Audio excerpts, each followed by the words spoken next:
Hey, we're live. It's Thursday. There's baseball being played right now. It's a Too Much Dip Thursday night live stream. I'm Dave, joined, got Dylan here, KJ as well. Hi, guys. Dave, got a little Guinness cooking. I don't have a traditional pint glass, forgive me, but I am drinking a nice cold Guinness right now. Okay. Oh, No nutty bees? You know, I haven't found one. I haven't gone to like a specialty, like liquor beer store yet, so that's probably my problem. I'm going to grocery stores, but haven't been able to track one down yet. I will, though, I promise you. I respect that. Your boy's got a very seasonal black cherry Waterloo here. Makes a little ACV. Keep that gut biome in check. All those fun things late night. That's great, man. Are you really doing apple cider? Because I feel like this came up on the show recently. Yeah, man. It's either that or I'll eat dinner and I'll be asleep 14 minutes later. So you take your pick. I love that. Win some, lose some. Okay, we got a big show. We got a really big show. We got a big time guest. It's not every day you get a feller of the caliber of our guest today. But before we get into it, I want to give a shout out to our good friends at the DraftKings Sportsbook. Football is back in full swing with another week of epic games. And who's got you covered on the action for every single one of them? It's the DraftKings Sportsbook, an official sports betting partner of the NFL. New customers can bet $5 on football and get $200 instantly in bonus bets. Nobody is missing out on the action this season. All DraftKings customers can take advantage of 2 new offers every game day this October. Get in on the NFL Week 5 action with DraftKings Sportsbook. Download the app now and use code WASH to sign up. New customers can bet just $5 and take home $200 instantly in bonus bets. Only on DraftKings Sportsbook with code WASH. The crown is yours. See show notes for details. What, KJ? What? You have a no, look like you nailed it, but you said that as if you were very unsure. You read that in a C graphic for next 2 notes. That's fair. All right, did you notice I did the headphone thing? I don't know. There's something going on with my headphones. I feel like a true artist, having to just do like a mid-performance change, but we're good. Let's bring them on. Checking her vocals. Exactly. Very much so. It. Let's bring Oakland Athletics All-Star Brent Rooker on. There he is. Boys, what's up? What's up, man? How we doing? Happy to be here. Good to be back. Good to be live for the first time, though. I'm excited about it. Yeah, this is big, man. How's the off season going? So I know you're fresh into it, but how's it going? Yeah, it's good. Haven't done anything really. I'll start kind of working out and stuff again next week, but I've just been trying to lay low and relax for as long as possible, let the body decompress a little bit, and just kind of enjoy the time off. While You playing golf? Playing some golf. Had a scramble today, actually. Just got home a little bit ago from a charity scramble I was on. Which I will say, one of the guys in my group, we were on, I don't know, hole 10 or so, and he said, "Hey, I just texted one of my buddies who's a big Mississippi State fan, told him I was playing with you," and his response was, "Tell Brent I'll be watching the Too Much Dip live show later." So let's go. I forgot the guy's name. He told me I forgot, but shout out to that guy if you're watching. Hey, that guy. Love it. People say we don't have roots in the SEC, and they're wrong. Right on, good sir. Assuming this was a 4-man scramble, what was your score? I think we posted 15. Okay. I think it wasn't. I mean, we didn't win or play, but I mean, it was a decent showing. Well, let me guess. The winners were 52 under. I think they were 21. So, okay. Yeah, and I know a couple guys in that group, and one of them is like legit. So I mean, it's not like. I mean, it's really good. I don't think it's unreasonable though. But yeah, I've been in the scrambles where you see like a 24 under, and you're just like, all right, this is a waste of everyone's time trying to compete and win this thing. Yeah, there's a whole, like, you can make a career on being a charity scramble hustler. Is something I've learned in the last few years, because no matter how good and how into it you and the boys are, you think you just, you birdied 18. Yeah. You're like, dude, we're in the money. No, you're not. You're not even close. You didn't even get top 10. Yeah. That's how it always is. The same people are nowhere to be found when it's like silent auction time and like it's, you know, an actual good cause charity and you need those same guys to come around and put their names down on something. Nowhere to No, be they found. spent $200 on unlimited mulligans, but they can't pony anything up for this talent auction. God, every time. Hey, before we get into it, have you guys seen the controversy regarding the ALCS tonight? What's going on in Arlington? No, what's happening? Is this about the Are they roof? stealing signals? Well, guys, I don't know how they're going to even play ball. The roof is open, Wow. which is famously not up to the Rangers' discretion. It is a Major League Baseball decision, as it is the playoffs. And Okay. so Dusty Baker was not particularly happy about it because apparently Why? they said it was going to be closed all series. I don't really. I mean, they both play on the same field. I don't know. My Astros buddies are hopping mad right now. What does that change? I'll ask Brent. What does that change about like the I strategy of the game, or what the? know what does it affect? specifically my buddies on the Rangers. I don't remember which one it is, but roof open versus closed, the ball flies way better with one of them. And I don't remember if it's roof open it flies better or roof closed it flies better. But I know that Nate Lowe is one of my really good buddies, and he was saying that it makes a pretty big difference at that stadium specifically, just how the ball flies. But I don't know. So what we're looking at 81 degrees, 19% humidity for those wondering like what it's like in Arlington. So Huh. I don't think I've I'll played tell there you with the about roof the open. I think I've only pressure. played the roof closed. Because they never open it, and it's really that was like part of the big draw on a new stadium. It's like, all right, we're gonna have the drop top arena, let's go, and they rarely open it. So I mean, I have it's, absolutely no problem. Yeah. Probably like April would be nice to have it open, but you don't want to have it open in July and it's 115 degrees.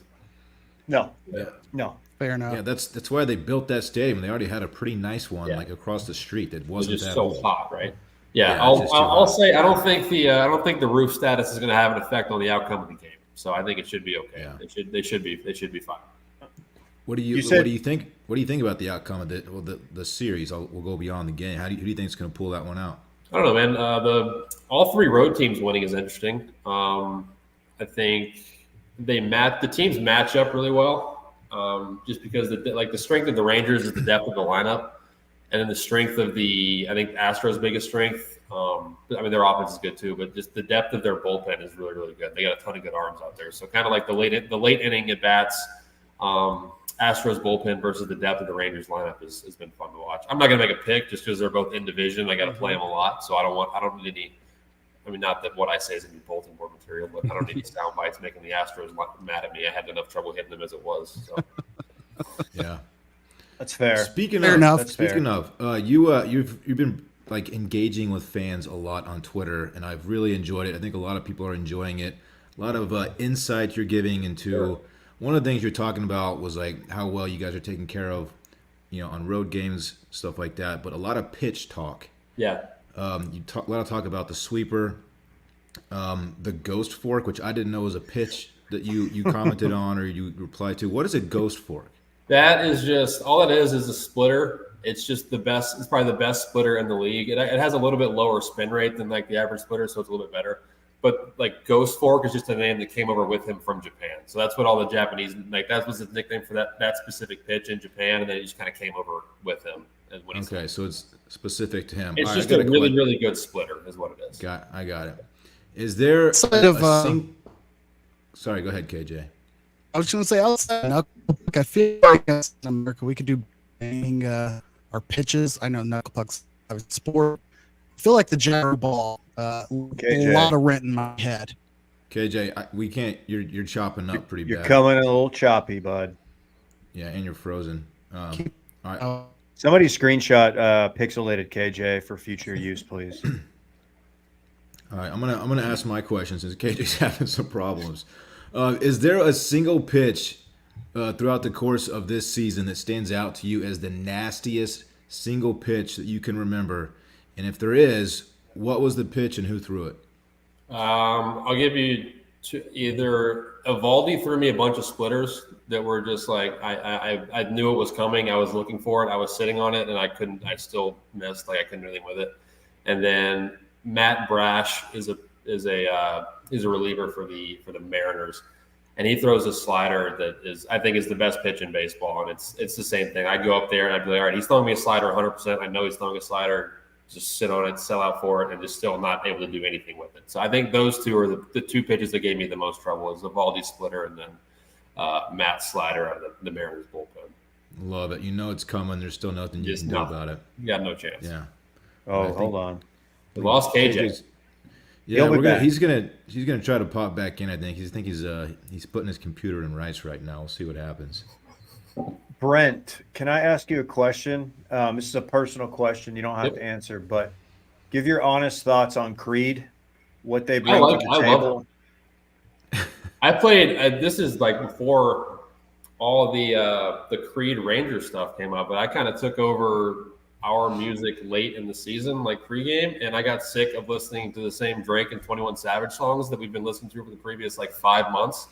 So I threw a bunch of Creed, Nickelback, Breaking Benjamin. I went back old school 06, 07 rock vibes in the locker room. And some guys really didn't like it, but it got some positive feedback from some guys as well. Again, you don't have to give any bulletin board material, but did we? And I say we. I'm a Rangers fan. People often forget that. Did we? Sure. Do we jump the gun bringing them out Game 3? Maybe. I don't think so. Okay. I think that's a momentum thing. I mean, you got max 11 games left. You can ride that momentum for the last 11 games for the rest of the series and the World Series. Are they doing the national anthem or no? Have they talked about that? Ooh, that is a great question. I don't know. I'd seen it talked about that Scott Stapp was going to do the national anthem. I don't know if that's confirmed or if that was just kind of Twitter speak. What were you doing in the late 90s? Early 2000s when Creed was really popping? I would have been 7. So I was. Were you on JV then? Not quite. I was an aspiring JV player. I was trying to get up there. Yeah, because Creed dropped in the middle of my I say terrible my new metal phase, but. Last Friday night, I was telling Dylan this earlier. I watched a Limp Bizkit set from 2 weeks ago on YouTube. A real wild time. Something you do when you're a 30-something dad and you have a kid sleeping in the other room. But Creed was people like to hate on Creed, but at the time it was they kind of had some bangers. I like it. It's I don't know, and I think I like it not totally unironically, but mostly unironically. I can appreciate some of the music. It still sounds good. But the Rangers are doing a bit, right? This is all kind of tongue in cheek, or do you think? Yeah, a little bit. I think a little bit. I think Creed would be a little more respected if it wasn't for the really, really bad album cover art. I think that's where you lose a lot of people. And that's the ultimate. This just looks. It's so bad and so cheesy, but the music itself is fine. What would if you had your choice? Because I trust that you will be playing in some very serious playoff series here in the next few years. If you had your choice of a band that's gonna be the catalyst, the Kickstarter, who would it be? Kings of Leon is my all-time favorite band, so I'll go with that. I think that's a solid. They have some legitimately very good music that I think you could ride some momentum on in the playoffs. That's a good choice. Yeah. Dylan was asking. I'm going to ask it for you, Dylan, because I know you're nervous. Do you want to drop that leg routine specifically the quad day? I saw your tweet today. That made me laugh. I thought that was funny. Before you do, let me preface it by saying we have an ongoing discussion. It's actually mostly on circling back. You probably heard us talk about it, about leg mass and how some people are just predestined to be skinny leg guys. Yeah. I'm one of them. I can't, no matter what I do, and believe it or not, I do work out my legs. I can't add a leg mass. I'm just not one of those guys. Have you always been blessed with those quads, or did you have to work to get to where you are? I would say since high school, yeah. Since I started lifting and actively trying to put on muscle mass, high school. But they're actually they don't do any good because we're not going to get really in depth into this because baseball is more rotational and you want to be more posterior chain dominant. So the pushing muscles quads and things like that don't really help me. So it's not advantageous in any way. It's just kind of there. Interesting. Yeah. Interesting. Okay. It comes from I think it comes from a lot of really depthy squats. Just like really, really good depth on squats. Because you get past parallel and you kind of lose the hips and the hamstrings and the hinge exercise, and it becomes more of a quad dominant exercise. But we can talk biomechanics or whatever you guys we can do. We can go deeper into that if you want. I'm in. Are you going knees over toes? Yeah. I'm just basically just go as low as I can and just stand back up. It's pretty much my squat technique. Yeah, I'm too afraid to go traditional like barbell squats because I'm getting old and my back is not as historically not been the best at times. So it scares me at this point, and I don't. It's not worth it. If you're not doing it for podcaster. performance purposes, it's not worth it. I'm a podcaster. What do I need big legs for? 100%. I'm with you. It's the right decision. Right. Yeah. No, but Dylan, you told me that you're looking for that dump truck ass. Well, that's true. Yeah. You want that Randy Trembacki back there, as we all can't have it all. Can't have it all, Dave. Hey, Brent, can you explain the sweeper? Because I feel like I'm still very unsure. You've only explained it on Twitter 7 times. You want me to post the link to the Twitter tweet that I explained it in? Ask me a specific question about it. I'll answer it. Okay. What separates it from a traditional slider? It's going to have more horizontal break. It's going to go more sideways. It's going to go less down. More sideways, less down. Okay. And it has more break than a slider too. Yes, correct. Yeah, I watched you quote tweeted I think in Adam Wainwright video. He was explaining it. Yeah. And it just further muddied the waters for me, I think. Just made me more confused. Yeah, I think it did. The way you explain it is much simpler. Adam got into like the actual physics of why it does what it does, but the gist of it is it goes more sideways, less down. That's pretty much it. Okay. Well, I don't know if we're gonna see KJ anymore, guys. Might have to just. He rebooted the router. He rebooted the router, which is always a good sign. But he'll be back. It's not what you're looking for. I got plenty of questions for our friend. What's your handicap at now? 6 on the dot. We've been down to 3. We had a tough summer. We did not play well this summer, and she climbed. Can you explain to Dylan, or can you please? I feel like it's going to take an all-star to convince Dylan to keep a handicap. Are you aware of this? He just refuses to do it. What's the reason behind that? Is it just out of principle, or is it to spite Dave at this point? It's pretty much well. First of all, it is principle, but I play at this point like 2 rounds of golf a year. Like I don't play much golf, right? And so, but principally speaking, it's just a formula, right? And like I don't understand paying for a service to like calculate something that I could just do myself. You could, yeah. It's just, and I get that like there's more to it. Like you can look up other people's handicaps and all that, but I don't know. I look, bottom line, I don't play enough golf. That's fair. I mean, it's only like you only need it if you're playing for money a lot or you're playing in like flighted tournaments. Wow, guys, I think we might have KJ back.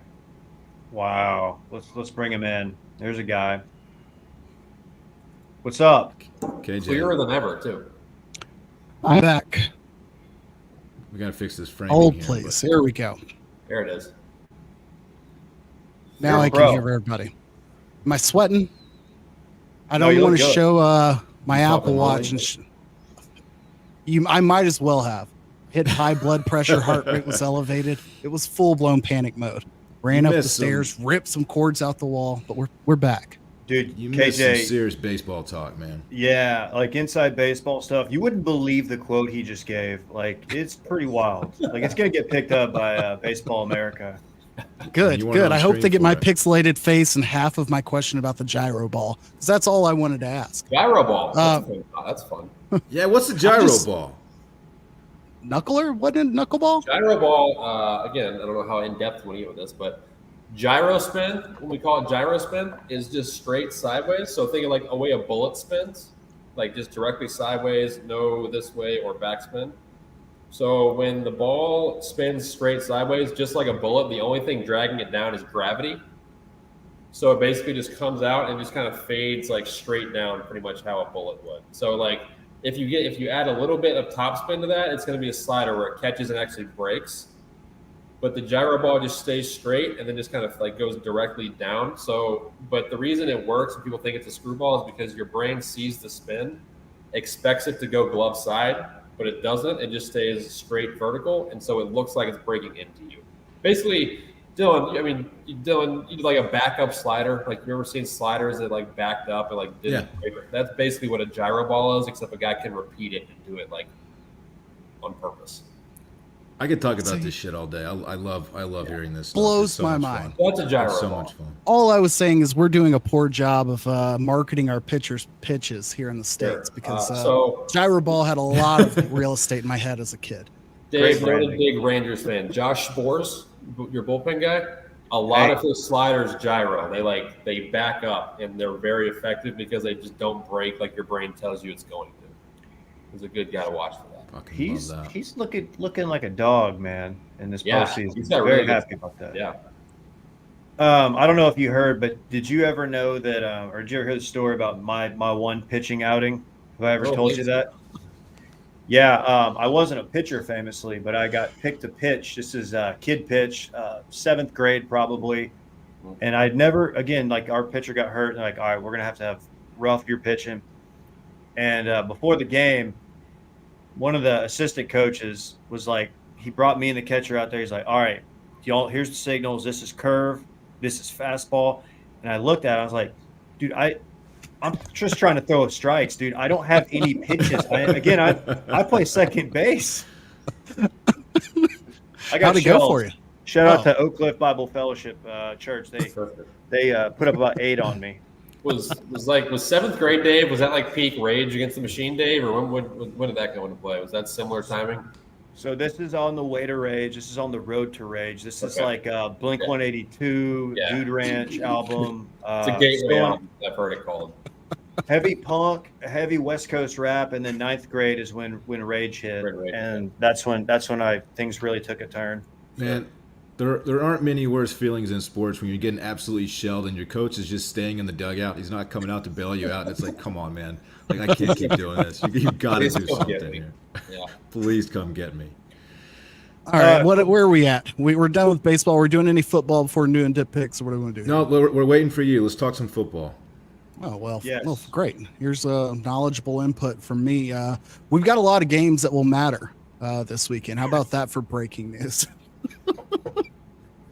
Seriously, we're getting like pretty much aside from conference championships, the slate for college football is like where you want to put all your chips from your get shit done to honeydew list. And if by chance you're a Jaguars fan / SMU fan, you've got an open weekend. It's beautiful. Cowboys are off. Everything works in your favor. Go to a pumpkin patch. Enjoy the time. Yeah. There's my football breakdown. Hey, is Trevor Lawrence, is he good to go? No, he's not good to go. He'll play, but he should not play. He still I don't stinks. Okay, Get out of here. We're Just not doing kidding. that. Just Hey, kidding, KJ. Brent, can I ask you a football related question? Yeah, I don't know how good of an answer I'll give you, but yeah. Did you ever meet Dak at Mississippi State? Yeah, I know Dak, not well, but I do know Dak, yeah. Okay. He was, I guess his last year would have been my first or second year on campus. He's a few years older than me, so we kind of missed each other, but I've met him before, yeah.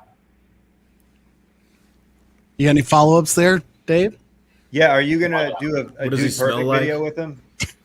What? Are you gonna do a Dude Perfect video with him? I haven't heard from Chad or anybody over at Dude Perfect, so I don't know. He lives next door to Tyler, famously, who had Okay. rotator cuff surgery. We're all thinking of Tyler. Shout out to them. Why do you know this? Okay. I played golf with them. We have an inside Driftwood. source, man. Okay. But okay, all right, fair. I know a Hashtag lot of Chad. people. I don't know about their orthopedic trips. All right. Let's just dive into dip picks and hit the games that way. I'm all out of Okay. sorts over here. Is that good with everybody? No No complaints. worries. Let's do it. All right. With that said, as far as records go, I wish I had an update for you that was positive, but my year has stunk. I have not shared out the link for listeners to participate like 2 weeks in a row. And David is sneakily hanging in there with Dylan. I think you're only like 1 or 2 back on the year from Dylan, points I'm wise. struggling, man. It's been a tough stretch for me. Your big boy stacks have not been great the last few weeks. So, I know. all right, that's enough stalling for me to get this up. Give me a moment. What the hell is it at? Listen, let me preface every one of my picks by saying there's almost no reason behind any of them. So I just want to get that out there. Brent, that's how I pick too, man. I host a sports I got podcast, so nothing. you're fine. Just go with your gut. That's what I Yeah. always say. That's how I got last place last year. Yeah, there's There we a formula to this. All right, dip picks. Off the bat, we've got Jags Saints starting in probably 15-ish minutes or so. Everyone on the Saints -1 at home, except for Brent. I like the Played Jags. in the field. That's all I got.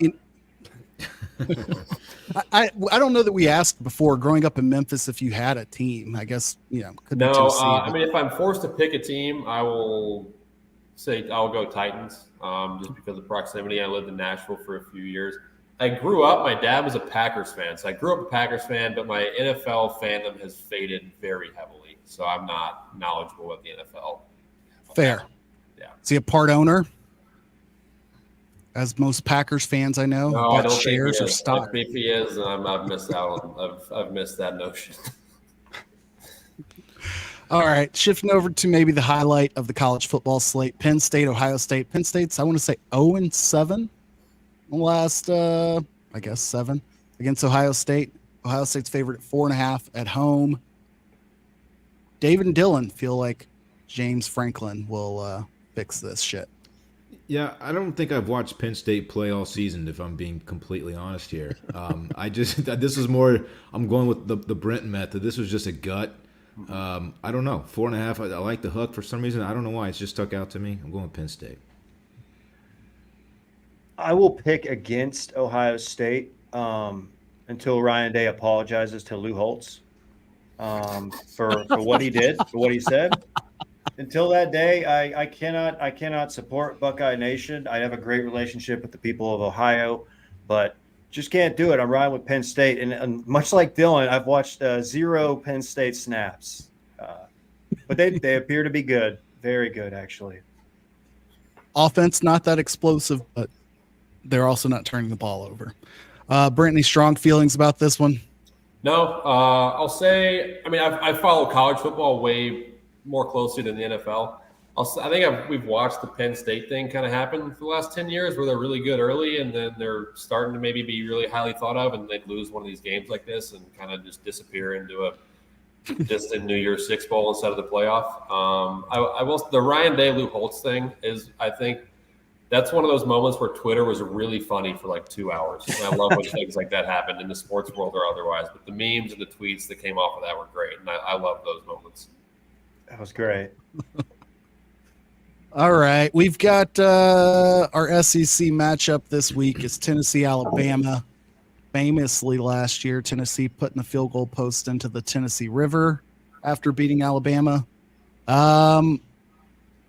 I think Alabama's going to be one of their pressure cooker years. They're not going to be that great. They're just going to be the ones left standing at the end of the year. They did drop the game to Texas, but they win the rest, and it'll be hard to see them anywhere but top 2 or 3. Everybody else is on Tennessee. Dylan, notably, this might be the first time in 3 years that you've picked a Josh Heupel team. Yeah, I guess it's yeah. The way that dude has really let himself go is just so in my head for some reason. He's so sloppy. I don't get it. I don't know. I don't see Alabama pulling away here. I do think they win the game, but I think it's going to be a fairly close one. Yeah, 9's a lot. Now that you say that, I didn't really It's a lot take of the number points. into account. Yeah. Brent, your thoughts on the? I assume you've been to Knoxville. I have. I've been to Knoxville. I've been to Bryant Denny a lot too. It's in Tuscaloosa, right? Yeah. Tuscaloosa this week. I'm with Dylan. I think Alabama wins, but I think Tennessee has the better of the 2 quarterbacks, and I think that keeps them within 9. That's kind of where my head was at with that pick. Yeah. As I put these together, and I absolutely know that we pick against the spread, you'd think that I'd take these things into account. I'll regret that on Saturday. We'll see. Another big line this week. appropriately so. Let's go to Dylan. Florida State is favored by 13.5 against Duke at home. Seeing how all you guys disagree with me, I'm starting to question this. It is a lot of points. Jordan Travis is just good. I don't know. I like Florida State, and we were just talking about their mascot situation and how they do the horse thing before the game the other day, and it got me all kind of horny for it. So I don't know. They were in my head, and so I picked Florida State. I think Riley Leonard might be back as well, which it's a maybe. That's what I'm hanging my hat on. Same. I feel like Absolutely same. college quarterback returns from injuries have been just a cluster. Kansas, Utah, this situation, like no clarity. Yeah, shout out Cam All Rising, right. who just will never come back. It's very sad. Yeah. I don't know if we talked about that, but his knee injury was a lot worse than was revealed to be. But like he was the one who like came out and said it, which is, I don't know if you'd love to see that or not. Back to the NFL for a couple games. Lions, Ravens. I feel like we haven't picked enough Ravens games this year. I don't know. Favored by 3 at home against Dan Campbell and the Lions. Any good vibes there, or is this another NFL coin toss, Brent? Mainly coin toss. Are the Lions good? Like They're not bad. They're not bad. I think the last time I was like even decently versed in the NFL, the Lions were terrible. So that's what I was kind of picking off of. And then is Lamar playing well? How's he doing? Is he okay? So you still putting up numbers? That offense is not clicking. Okay.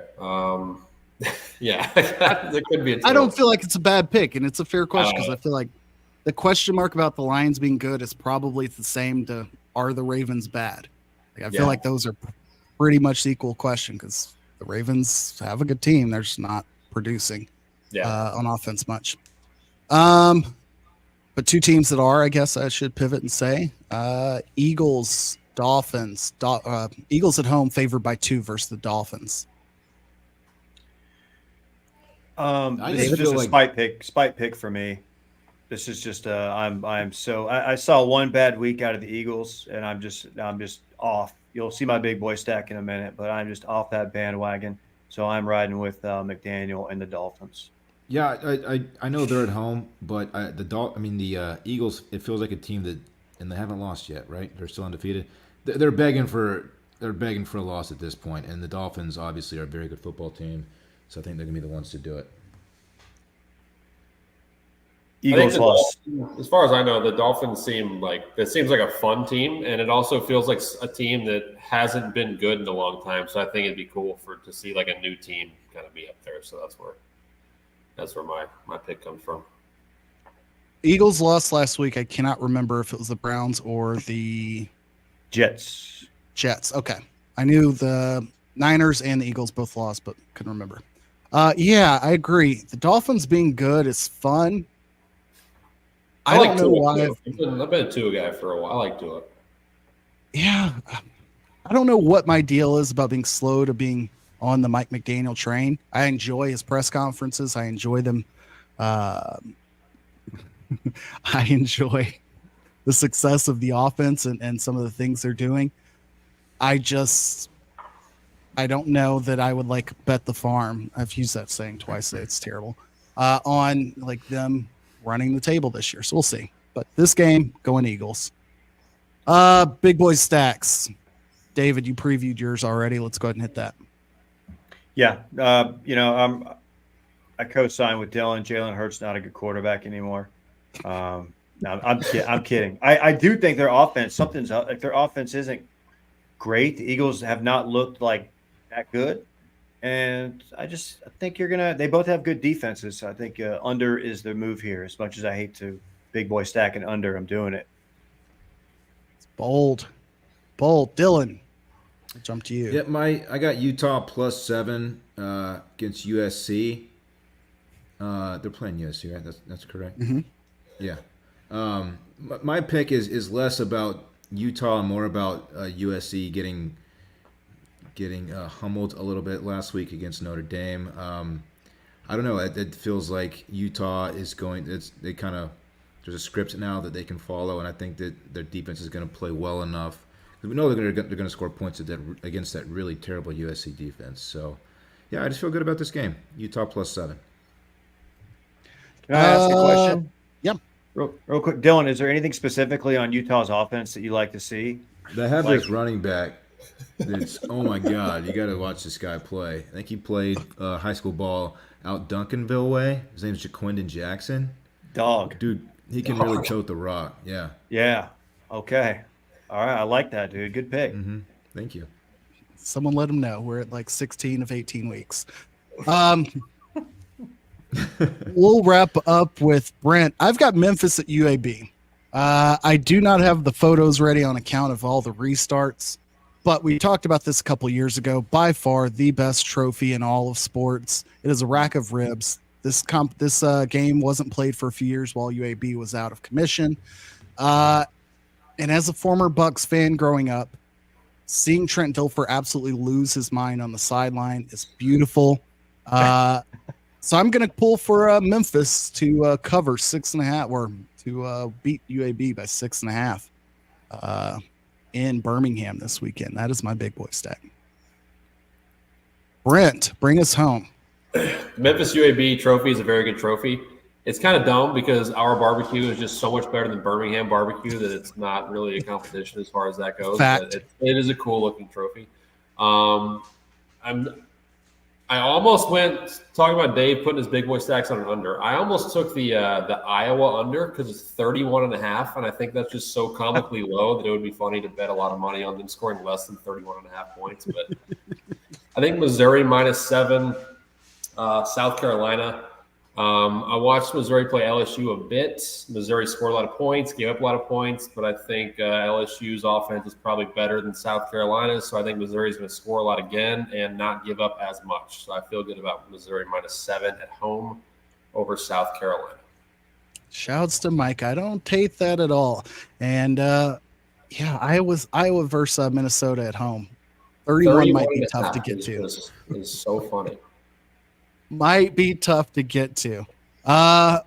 Last question before we wrap it up here. Rendezvous overrated or No, Central Barbecue where to go? It depends on if you're wanting ribs or pulled pork. Ribs, I love Rendezvous. I know people hate on it a lot, say it's overrated, say it's touristy. I think it's really good. I love going there. And Central, you got to get pulled pork, specifically the barbecue nachos are the order at Central. I love it. Absolutely love it. Diamondbacks won, by the way. They won. Okay. Breaking news. Spoiler alert. I had this on my DVR. I was going to go back and watch all 9. Freaking Dorn. Astros off to a good start, unfortunately. Oh, don't do that. Don't do that. That's All right, folks. Brent, we do appreciate it. Welcome back anytime that you're available. I will make sure that I've got extra minutes from AOL loaded up on my computer before we do this next time. But with that said, we'll get out of here. Appreciate you guys having me. Enjoyed it. You the man, Brent. Congrats Thanks, on dude. 30 home runs this year, man. Thanks, guys. Great season. Thank y'all. Appreciate it. We'll talk soon. Thank you. Right.